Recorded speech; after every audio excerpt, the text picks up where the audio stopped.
Hello, नमस्कार दोस्तों। मैं कुलदीप कुमार आपको पढ़ा रहा हूँ कॉम्पिटिटिव के लिए रीजनिंग सब्जेक्ट। और रीजनिंग सब्जेक्ट में आज हम एक नया चैप्टर लेकर के हाजिर हुए हैं। उस नए चैप्टर का नाम है तार्किक वेन आरेख यानी लॉजिकल वेन डायग्राम। कल हमने पढ़ा था वेन आरेख। उस वेन आरेख से रिलेटेड ही एक चैप्टर होता है जिसका नाम है तार्किक वेन आरेख, जिसका नाम मैंने क्या बताया, तार्किक वेन आरेख।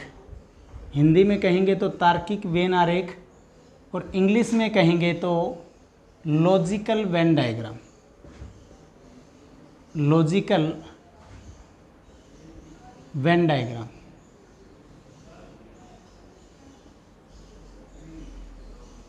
लॉजिकल वेन डायग्राम हिंदी में कहेंगे तार्किक वेन आरेख और इंग्लिश में कहेंगे इसे लॉजिकल वेन डायग्राम। और इसमें किस प्रकार से इसका कंसेप्ट क्या होता है, तो आपको 3 या 4 शब्द दिए होंगे और उनके लिए कुछ आकृति सी दी होंगी आपको, सर्कल में या वर्ग में या किसी भी प्रकार से। तो जैसे कि आपको पहला कंसेप्ट समझा रहा हूँ मैं, जैसे कि ग्राम, शब्द दे रखे हैं ग्राम, जिला और राज्य। ग्राम, जिला और राज्य के लिए कौन सा आरेख सही निरूपित करता है। ग्राम, जिला और राज्य के लिए निम्न में से कौन सा आरेख सही निरूपित करता है। जैसे कि पहला आरेख दे दिया, ये पहला ए में ऑप्शन में क्या दे दिया, ये 3 अलग अलग सर्कल दे दिए। एक बी ऑप्शन में ये सर्कल दे दिया, सी ऑप्शन के अंदर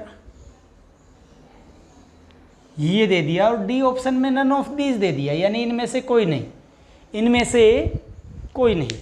तो क्या गांव, जिले और राज्य, गांव इसका मतलब ये कि ये गांव है, ये राज्य है, ये जिला है, मतलब तो इसका मतलब ये है कि गांव अलग होते हैं, जिले अलग होते हैं, राज्य अलग होते हैं। क्या ऐसा है? नहीं। सारे गांव किस में आते हैं? जिलों में आते हैं। सभी गांव किस में आते हैं? जिलों में। और जिले किस में आते हैं? राज्य में आते हैं, प्रदेश में आते हैं। तो इसका मतलब ये सही कहेंगे। इसका आंसर क्या सूटेबल रहेगा? बी। इसका आंसर सूटेबल क्या रहेगा? बी। सर मार्कर दूसरे ब्लू कलर के बैग के ऊपर चैन में है, दोगे? भूल गया था ना। अब देखिए, इसका मतलब इसको लिख दिया आपने ग्राम, इसको लिख दिया जिला, ग्राम लिख दिया, इसको जिला लिख दिया और इसको राज्य लिख दिया, ये कहूँ तो इसका मतलब सारे गांव जिलों में आते हैं। गांव सारे किस में आएंगे? जिलों में। जिले सभी किस में आएंगे? राज्य में आएंगे। तो ये सही है। अगर आप इसको सही मान लेते हो, यानी ये गांव कह दिया आपने, इसे जिला कह दिया, इसे राज्य कह दिया, तो ये सही नहीं है। इसका मतलब ये हो कि कुछ गांव जिले में आते हैं। इसका मतलब ये हुआ कि कुछ गांव जो है आपके जिले में आते हैं और कुछ जिले राज्य में आते हैं और कुछ राज्य गांव में आते हैं। ऐसा संभव नहीं है। इसका मीनिंग ये बना। तो आंसर क्या बना इसका? बी आंसर हमारा आंसर हो जाएगा। यानी सारे गांव जिलों में आते हैं और सारे जिले राज्य में आते हैं। क्लियर? किसी को कोई डाउट तो बोल सकता है। अगला कंसेप्ट बता रहा हूं, अब इसी के ऊपर आधारित। आपको 3 शब्द देगा, 3 हो सकता है, 2 हो सकता है या 4 हो सकते हैं, ठीक है। उन शब्दों पे आपको आरेख देगा और ये कहेगा कि इन शब्दों के लिए निम्न में से कौन सा आरेख सही निरूपित करता है। अगला जैसे 3 शब्द दिए हैं, बिल्ली, कुत्ता, पालतू। 3 ऑप्शन दिए हैं, बिल्ली, कुत्ता, पालतू। बिल्ली, कुत्ता और पालतू, इसके लिए आरेख दिया है। ए ऑप्शन में ये आरेख दिया है, बी ऑप्शन में ये आरेख दिया है, सी ऑप्शन में ये आरेख दिया है। एक मिनट, ये आरेख रब कर देता हूं एक बार। और बी ऑप्शन में ये नहीं दिया, मान लो ये दिया है। बी में क्या दिया है? ये दिया है। और डी ऑप्शन कोई नहीं। तो इनमें से बताना है नन ऑफ दीज, यानी कोई नहीं। अब 3 शब्द दिए हैं, बिल्ली, कुत्ता, पालतू में निम्न में से कौन सा आरेख सही निरूपित करता है। अब आपको लगा कि ये ऑप्शन सही है, आप इसको बिल्ली मान लेते हो, कैट, इसे कुत्ता यानी डॉग, पालतू का पी लिख दिया, ठीक है। अब आप इसे कह देते हो कि ये बिल्ली सभी कुत्ते होते हैं। क्या बिल्ली सभी कुत्ते होते हैं? नहीं होते। आप इसको कुत्ते कह देते हो, मान लो बीच वाले हो, तो क्या कुत्ते सभी बिल्ली होते हैं? नहीं होते। तो ये तो किसी भी एंड पे किसी तरीके से आगे पीछे करके देख लो, ये तो सही नहीं बनेगा। अब आप एक बार कह सकते हो कि बिल्ली अलग होती हैं, कुत्ते अलग चीज़ हैं। बिल्ली अलग होती हैं, ठीक है, कुत्ते अलग होते हैं और पालतू अलग होते हैं, ऐसा कुछ है? ये पालतू तो कोई और चीज़ होती है, गाय, भैंस, बकरी, भेड़, ये होती हैं। कुछ लोग बिल्ली और कुत्ते भी पालते हैं, बिल्ली और कुत्ते भी पालते हैं। तो इसका मतलब ये तो नहीं हो सकता कि बिल्ली और कुत्ते तो आवारा जानवर हैं। कुछ कुत्ते और बिल्लियाँ आवारा भी होती हैं। तो यानी ये सर्कल भी सही सूट नहीं कर रहा है, एक बार के लिए कह सकता हूँ। अब अगर आप इस आरेख को सही मानते हो, आप कहते हो कि बीच का सर्कल पालतू को प्रदर्शित करता है, पहला सर्कल बिल्ली को प्रदर्शित करता है और तीसरा सर्कल कुत्ते को प्रदर्शित करता है, तो आप सही कह सकते हो इसको। क्यों कह सकते हो? यानी इसका मतलब ये हो कि बिल्ली और कुत्ते का कुछ कुछ सर्कल कट कर रहा है, बिल्ली और कुत्ते का कुछ सर्कल कट कर रहा है। यानी ये कुत्ता है, ये बिल्ली, ये कैट है और ये पालतू है। यानी कुछ बिल्ली पालतू हैं, कुछ बिल्लियाँ पालतू नहीं हैं। तो ये सबसे सूटेबल रहेगा। क्यों रहेगा? इसका मीनिंग ये बना कि कुछ बिल्ली पालतू हैं, कुछ कुत्ते पालतू हैं, कुछ पालतू जानवर अन्य भी होते हैं। तो ये सबसे बढ़िया आंसर है, यानी इसका आंसर हो जाएगा ये। क्लियर हुआ सभी को? कोई डाउट इसमें कि ये सबसे बढ़िया है? क्यों है? कहने को आप इसको ये कह सकते थे बिल्ली अलग चीज़ है, कुत्ते अलग हैं, लेकिन क्या पालतू जानवर सभी अलग होते हैं? नहीं है। तो ये भी गलत है, ये भी गलत है। सही क्या हो जाएगा? सी हो जाएगा। क्लियर है? किसी को कोई डाउट? अगला क्वेश्चन, साथ के साथ क्वेश्चन भी होता जा रहा है, साथ के साथ लॉजिक भी क्लियर होता जा रहा है। उसके बाद में मैं 5 या 6 सर्कल दूंगा, उसी के ऊपर आधारित 5-6 क्वेश्चन दूंगा। आपको उनमें से देख के बताना है कि इसके लिए कौन सा आरेख सही हो सकता है। अब अगला है हाथी, बंदर और गिद्दड़। हाथी, बंदर, गिद्दड़, ये 3 शब्द दिए हैं। इनके लिए वैसे ही 3 ऑप्शंस देंगे आपको। पहला ऑप्शन दे दिया A option, B option, C option, D option. None of these ले रहे हैं हम। नन ऑफ दीज यानी इनमें से कोई नहीं, नन ऑफ दीज यानी इनमें से कोई नहीं। क्या कहा मैंने? हाथी, बंदर और गिद्दड़ के लिए निम्न में से कौन सा आरेख सही प्रदर्शित करता है? अब देखिए, अगर आप इसे हाथी कह देते हैं, इसे बंदर और इसे गिद्दड़ मान लेते हैं सर्कल को, ठीक है, इसे हाथी, इसे बंदर और इसे गिद्दड़ का, क्या कुछ हाथी बंदर होते हैं? नहीं होते।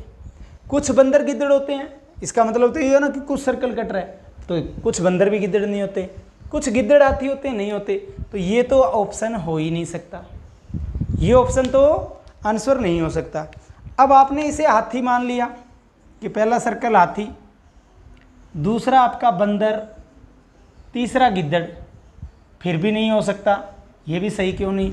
अब देखिए, इसका मतलब भी ये बन रहा है कि कुछ बंदर, कुछ हाथी बंदर हैं और कुछ बंदर हाथी हैं। क्या ऐसा होता है? नहीं होता। कुछ बंदर गिद्दड़ हैं, कुछ गिद्दड़ बंदर, ऐसा होता है? नहीं होता। तो ये भी सही नहीं है।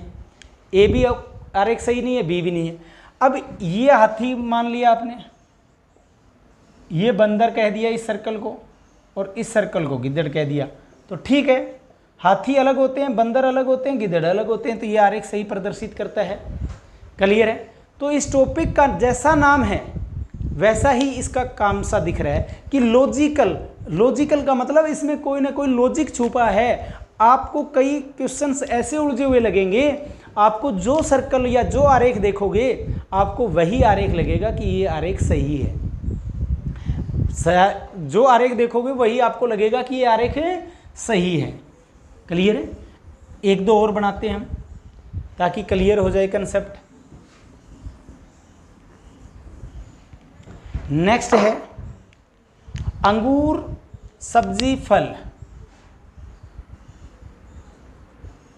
अंगूर सब्जी फल। अंगूर सब्जी फल में निम्न में कौन सा आरेख सही निरूपित करता है?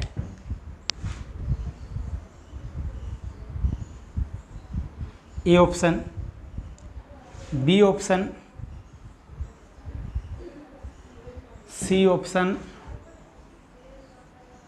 और D option. None of these, none यानी इनमें से कोई नहीं। क्लियर है? तो अब इसमें कौन सा आरेख सही निरूपित करता है? अब आप कह देते हो, मान लो कि ये सर्कल अंगूर का है, ये सब्जी का है, ये फल का है। क्लियर है कि पहला सर्कल अंगूर का, दूसरा सब्जी के लिए और तीसरा फल के लिए। तो इसका मीनिंग क्या बना? कुछ अंगूर सब्जी हैं। क्या अंगूर सब्जी होते हैं? नहीं होते। फिर कुछ फल सब्जी होते हैं। क्या फल भी सब्जी होते हैं? नहीं होते। तो इसका मतलब ये तो सही नहीं है, ये आरेख हमारा सही नहीं है। अब मान लो इसको कह देते हो कि ये आपका अंगूर को प्रदर्शित करता है और ये फल को प्रदर्शित करता है और ये सब्जी को करता है, तो ये सही बन गया। सभी अंगूर, जितने भी सारे अंगूर होंगे वो किस में आते हैं? फल में आते हैं। तो इसका मतलब ये है कि सभी अंगूर फल हैं। सभी अंगूर क्या हैं? फल हैं और सब्जी अलग होती है। क्लियर है? तो आंसर क्या हो गया? बी। अगर आपको, मैंने तो आंसर बी दे दिया, आपको लग रहा है कि सी है कि नहीं है, आपने कहा ये फल हैं और ये अंगूर हैं, या कैसे भी घुमा देना चाहिए इनको आगे पीछे। इस सर्कल को अंगूर मान लिया, इसको फल मान लिया और इसको सब्जी कह दिया। तो इसका मीनिंग क्या बना कि कुछ अंगूर फल हैं और कुछ सब्जी फल है। क्या सब्जी और फल में फर्क होता है या नहीं होता? होता है। तो ये भी सही नहीं है। तो आंसर क्या है हमारा? बी है। किसी को कोई डाउट यहाँ तक? तो आपको इसके लिए ज़्यादा से ज़्यादा प्रैक्टिस करनी होगी, तो ही जाकर के आपका कंसेप्ट क्लियर होगा। अब मैं नेक्स्ट क्वेश्चन लेता हूँ।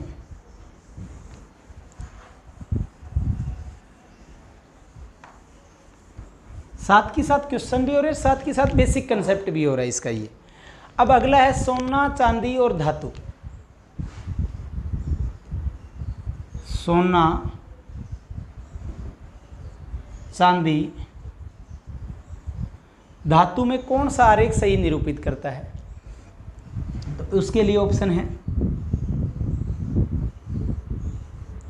ए,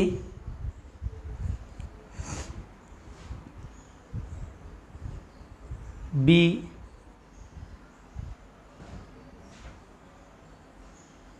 सी, डी। नन ऑफ दीज यानी इनमें से कोई नहीं। तो अब इसके लिए कौन सा आरेख सही निरूपित करता है? अब आपने इसको मान लिया कि ये सोना है, ये चांदी है, ये धातु है। तो इसका मतलब ये बन गया कि कुछ सोना चांदी होता है। क्या होता है ऐसा रियलिटी में? नहीं, कि कुछ सोना चांदी हो, कुछ नहीं होता। और इसका मतलब बन गया कुछ चांदी धातु है, बाकी नहीं है। और फिर कुछ चांदी सोना, ऐसा भी नहीं है। तो इसका मतलब ए तो नहीं हो सकता। अब इसको मैं सही आंसर कह दूं, मान लो मैं मानता हूं कि आंसर सही है। अब इसका मीनिंग ये हुआ कि ये सोना है, सोना है, सोना है, ये चांदी है और सभी किस में आते हैं? धातु में आते हैं। ये सोना है, ये चांदी है और ये धातु है। तो इसका मतलब सोना अलग है, चांदी अलग है और दोनों किस में आते हैं? धातु में आते हैं। तो इसका कंसेप्ट ये सही बनता है कि ये सोना है, ये चांदी है और ये सभी किस में आते हैं? धातु में आते हैं। क्लियर है? किसी को कोई डाउट यहाँ तक? अब अगर बाय चांस आप ये ऑप्शन मानते हैं, आप फिर इसको कह दिया कि ये सोना, ये चांदी, तो फिर इसका मीनिंग क्या बनेगा? कुछ सोना चांदी होता है, कुछ चांदी सोना होता है। क्या ऐसा संभव है? नहीं है। और सारे धातु में आते हैं, ऐसा भी नहीं। तो ये भी सही नहीं है। आपको बड़ा ध्यान से सोचना होगा कि कौन सा आंसर इसके लिए सूटेबल बनेगा। क्लियर है? अब एक और ले लेते हैं, फिर मैं आपको 6 आरेख दूंगा और 4 या 5 क्वेश्चन लिखूंगा। आपको उन आरेखों में से देख के बताना कि कौन सा आरेख किसका आंसर बनेगा, ताकि प्रैक्टिस भी हो जाए कंसेप्ट के बाद में। अगला है डॉक्टर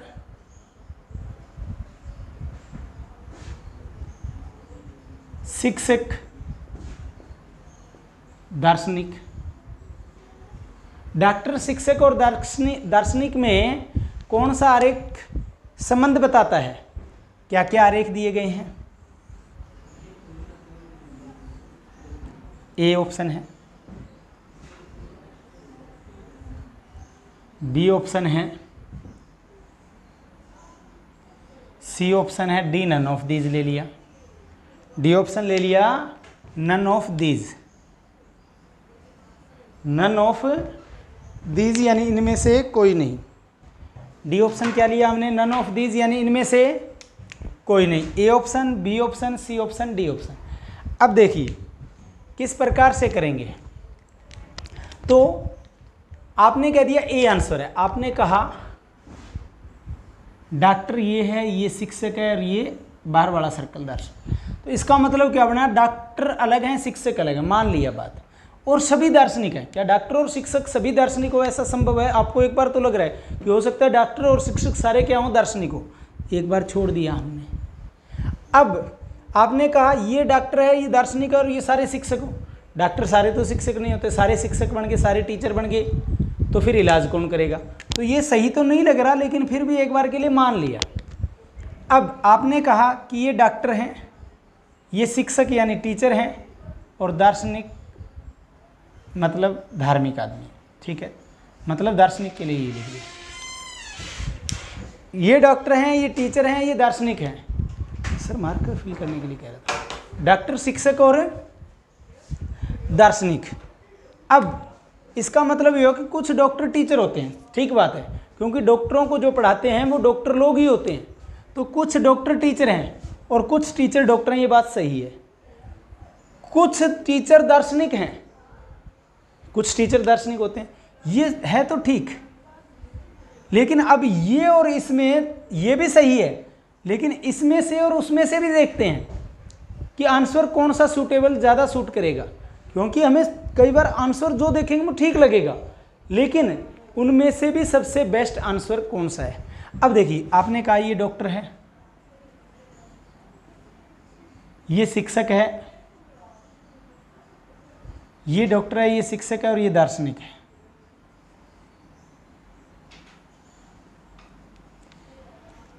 ये डॉक्टर है, ये शिक्षक है और ये दार्शनिक है। तो इसका मतलब ये हुआ कि कुछ डॉक्टर शिक्षक हैं, कुछ शिक्षक दार्शनिक हैं, कुछ दार्शनिक डॉक्टर हैं, और कुछ ऐसे हैं जो डॉक्टर भी हैं, शिक्षक भी है और दार्शनिक भी है। तो ये सबसे बेस्ट शूट कर रहा है। अगर ये नहीं होता तो हम आंसर क्या देते? ये देते। क्लियर है? लेकिन आपको कन्फ्यूज़न बहुत ज़्यादा होगी कि आंसर कौन सा दी। अगर ये ऑप्शन में नहीं होता तो हम ये आंसर दे सकते थे, क्योंकि इसका मीनिंग भी ये बन रहा है कि कुछ टीचर डॉक्टर हैं, कुछ डॉक्टर टीचर हैं, कुछ दार्शनिक टीचर हैं। समझ गए? लेकिन इसके साथ अगर ये ऑप्शन में है तो ये आंसर देंगे। तो आंसर नंबर 1 प्रेफरेंस इसको दी जाएगी। अगर ये ऑप्शन में नहीं होता तो इसको आंसर दे देते हैं। क्लियर है? तो कई बार आपको ये देखना होगा कि कौन सा आरेख सही सूट करता है, ज़्यादा सूट करता है। क्लियर है? यानी ज़्यादा सही सूटेबल रहेगा उसके लिए। अब मैं आपको 6 आरेख लिखूंगा एक लाइन में, और उसके ऊपर 5 क्वेश्चन लिखूंगा। आपको उन 5 क्वेश्चंस के आंसर देने हैं।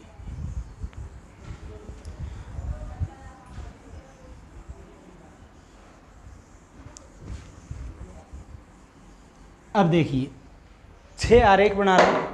उन 6 आरेखों के ऊपर आपको जो है आंसर देना है। पहला है ये पहला आरेख है, ये दूसरा आरेख है, ये तीसरा आरेख है, फिर चौथा आरेख है आपका,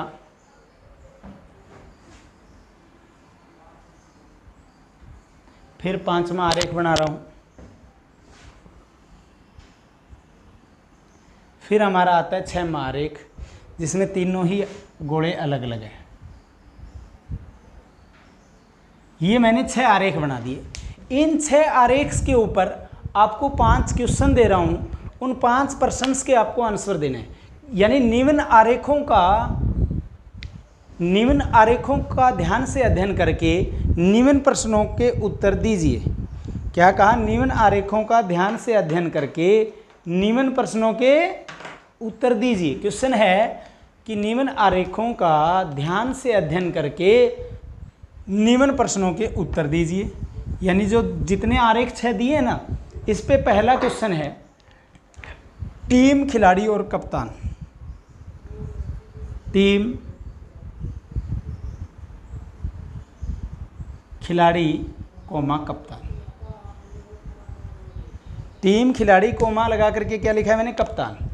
इसके लिए ऑप्शन दिया गया है। ए ऑप्शन है 1 नंबर का, बी ऑप्शन में 2 यानी 2 नंबर का आरेख, सी ऑप्शन में 4 यानी 4 नंबर का आरेख, और डी ऑप्शन में 5 यानी 5 नंबर का आरेख। यानी क्वेश्चन का मीनिंग ये बना कि टीम, खिलाड़ी और कप्तान में 1 नंबर आरेख आंसर बताता है, 2 नंबर आरेख मतलब इससे आंसर बनेगा, 4 नंबर मतलब इससे आंसर बनेगा, और 5 नंबर आरेख मतलब ये वाला आरेख सही प्रदर्शित करता है। तो आपको बताना है। अब मान लिया आपने ये, इसमें क्या खिलाड़ी, इसको मान लिया खिलाड़ी। क्या खिलाड़ी सभी कप्तान होते हैं? नहीं होते। कप्तान तो एक ही होता है ना टीम का। तो इसको हम ऐसे कह सकते हैं क्या कि इसको अगर आपने ऐसे देखा तो सही लगेगा कि कप्तान सभी टीम में होते हैं, कप्तान सभी टीम के होते हैं, और टीम में सभी खिलाड़ी होते हैं। क्या ऐसा है? नहीं। मैंने क्या कहा? आपने इसको कप्तान माना और इसको आपने खिलाड़ी मान लिया। क्या कप्तान सभी खिलाड़ी होते हैं? ठीक है। और खिलाड़ी सभी टीम में होते हैं। आपको दिखने में एक बार आंसर लग रहा है कि ए सही है, आपको आंसर लग रहा है कि ए सही है, लेकिन ये आंसर नहीं है। अब आप 2 नंबर देखते हो तो उससे आपको लगेगा कि कुछ खिलाड़ी कप्तान होते हैं और कुछ कप्तान टीम में होते हैं, कुछ कप्तान टीम से बाहर ही बैठे रहते हैं। नहीं, ये तो बिल्कुल ही नहीं लग रहा। अब सी ऑप्शन 4 नंबर, अब ये मैं कहता हूं सबसे ज़्यादा सूटेबल है कि आपने कहा ये खिलाड़ी हैं,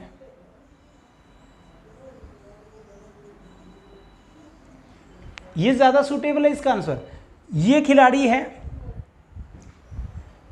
ये कप्तान है, यानी कुछ खिलाड़ी कप्तान होते हैं, ये कह सकते हैं, और कुछ खिलाड़ी कप्तान है, कुछ खिलाड़ी कप्तान नहीं भी होते।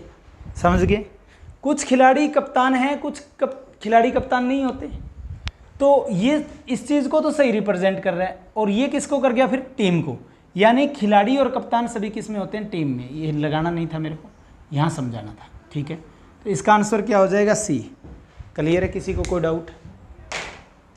अब देखिए, इसका आंसर यहाँ समझा देता हूँ। 4 नंबर आंसर मैं सही मान रहा हूँ कि कुछ खिलाड़ी कप्तान हैं और सभी किस में आते हैं? टीम में आते हैं। इसलिए इसका आंसर क्या होगा? 4 नंबर सही होगा। अब मैं 2 क्वेश्चंस आपको एक साथ लिखूंगा, उनके आंसर्स बताने हैं।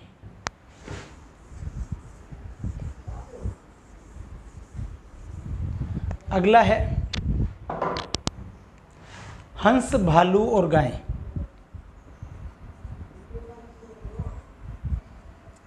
हंस, भालू और गाय।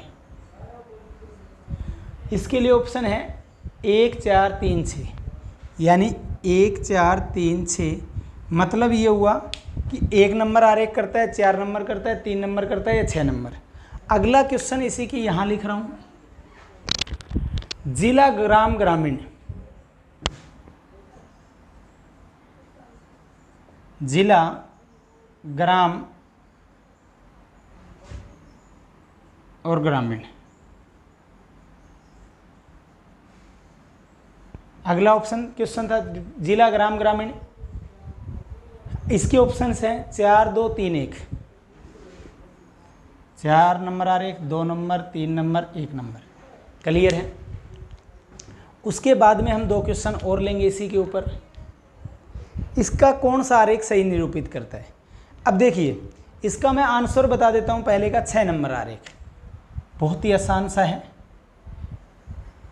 अब पहला ऑप्शन तो दिखने ही लग रहा है क्लियर कि इसका मतलब इसको आपने गाय मान लिया या भालू मान लिया, तो सभी भालू गायें होते हैं क्या? नहीं होते। और सभी गायें हंस होते हैं कि नहीं होते। इसका मतलब ये तो सीधा गया। अब आप 4 नंबर पे आते हो तो इसका मतलब भालू, गायें और हंस मान लिया। क्या संभव है? नहीं है। 3 नंबर कि भालू अलग है, गायें अलग है, सभी हंस में आते हैं, नहीं। तो इसका तो आंसर क्लियर हाईलाइट हो गया कि 6 है। क्यों? क्योंकि हंस अलग है, गायें अलग होती हैं, और हंस अलग है, गायें अलग है, और भालू अलग है, सभी अलग अलग है। तो इसका आंसर क्या हो जाएगा? 6 नंबर आरेख सही निरूपित करता है। यानी हंस अलग है, भालू अलग चीज़ है, गायें अलग चीज़ है। ठीक है, तो इसमें तो 6 नंबर में किसी को कोई डाउट ही नहीं है कि 6 नंबर आरेख होगा। जिला ग्राम ग्रामीण, इसका आंसर 1 नंबर आरेख होगा। क्यों? क्योंकि 1 नंबर में ये दिया गया इस तरह से आरेख।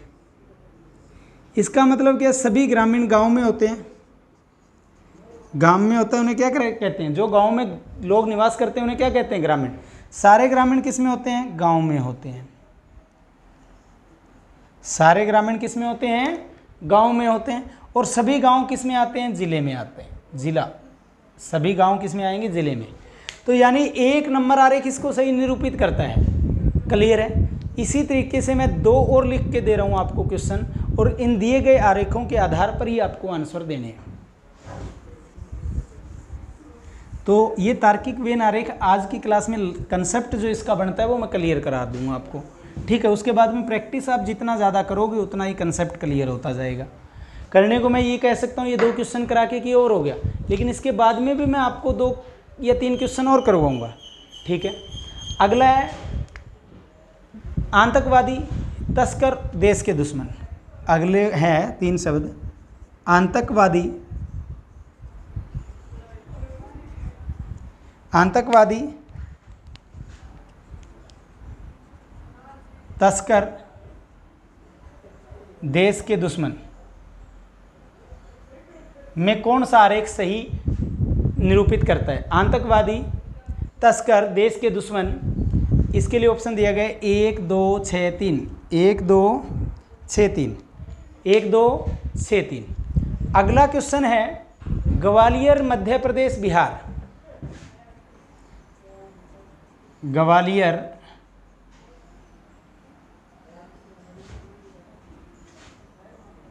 ग्वालियर, मध्य प्रदेश, फिर बिहार।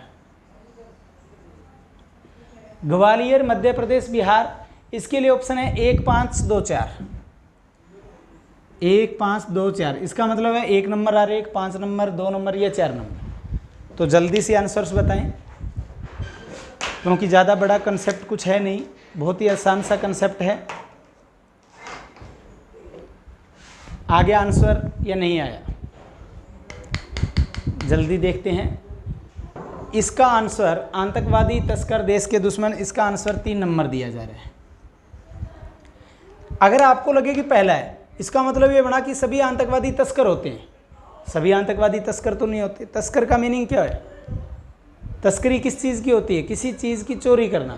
आतंकवादी क्या करते हैं? विस्फोट वगैरह करते हैं। तो सभी आतंकवादी तस्कर होते हैं ये ज़रूरी नहीं, और सभी आतंकवादी और तस्कर देश के दुश्मन होते हैं ये ज़रूरी, सही बात है।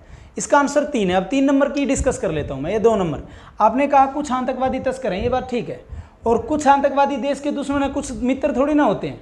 तो 2 नंबर भी सही नहीं, 1 नंबर भी सही नहीं। अब मैं सीधा 3 नंबर की बात करता हूँ।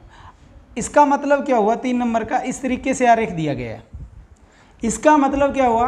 आतंकवादी को हमने अलग कह दिया कि आतंकवादी को निरूपित करता है, ये सर्कल तस्कर को निरूपित करता है, और आतंकवादी और तस्कर सारे देश के क्या होते हैं? दुश्मन होते हैं। देश के क्या होते हैं? दुश्मन। चाहे तो आतंकवादी हो चाहे तस्कर हो, देश के क्या होते हैं? दुश्मन होते हैं। तो इसका आंसर क्या है? 3 नंबर आरेख सही है। अब ग्वालियर, मध्य प्रदेश, बिहार, ये मेरे हिसाब से कोई बड़ा क्वेश्चन नहीं है। इसका 5वां आंसर है। क्यों? क्योंकि इसका मीनिंग ये बना, ये बड़ा, इसका मीनिंग ये कह सकता हूं कि ग्वालियर है वो मध्य प्रदेश में आता है, ये सभी को पता है। ग्वालियर किस में है? मध्य प्रदेश, यानी एमपी में है, मध्य प्रदेश में है, और बिहार अलग राज्य है। तो 5 नंबर इसका सही आंसर होगा। क्लियर है? किसी को कोई डाउट? तो ये था आसान सा टॉपिक। अभी भी इसके 2 क्वेश्चन और लिखता हूं।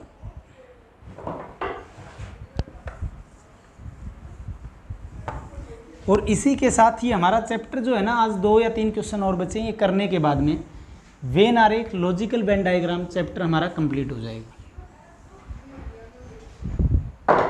अगला है महीने, दिन और घंटे में। पहले मैं 4 आरेख दे रहा हूँ आपको, उन 4 आरेखों पे आपको 2 क्वेश्चन के आंसर देने हैं। ये ए आरेख है हमारा, ये हमारा ए आरेख है। फिर मैं बी आरेख बनाता हूँ, ये मेरा बी आरेख है। फिर सी आरेख,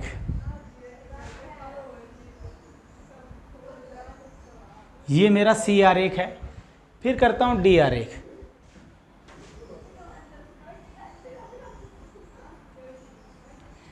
अब इसमें 4 आरेख दिए हैं, ए आरेख, बी आरेख, सी आरेख, डी आरेख। इसमें पहला क्वेश्चन है कि महीने, दिन और घंटा, महीना, दिन और घंटा दिया आपको, महीना, दिन और घंटा। महीना, दिन और घंटे में कौन सा आरेख संबंध बताता है? पहला क्वेश्चन है कि महीना, दिन और घंटे में कौन सा आरेख संबंध बताता है। तो इसका आंसर क्या दिया जाएगा?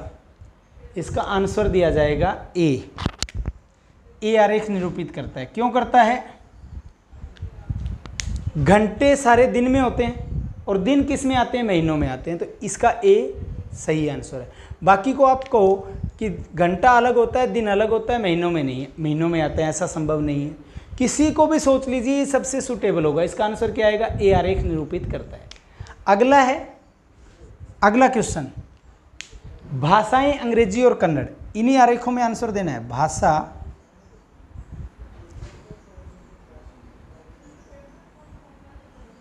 अंग्रेजी और अगला पॉइंट कॉमा लगा के कन्नड़। अब इनमें से कौन सा आरेख सही निरूपित करता है? इसका आंसर मैं कहता हूं कि बी आरेख सही निरूपित करता है। क्यों? क्योंकि अगर मैं बी का आंसर देता हूं तो ये मान लीजिए अंग्रेजी है यानी इंग्लिश है, ये कन्नड़ यानी केक लिख दिया कन्नड़ का मैंने, और ये सारी किस में आती हैं? भाषा में आती हैं। अंग्रेजी हो चाहे कन्नड़ हो, ये दोनों क्या है? भाषा है। तो इसका आंसर बी आरेख होगा। क्लियर है? तो इस प्रकार से आपको सोचना है। अब लास्ट क्वेश्चन है आज का, जिसका आपको आंसर देना है। बहुत आसान है वो भी।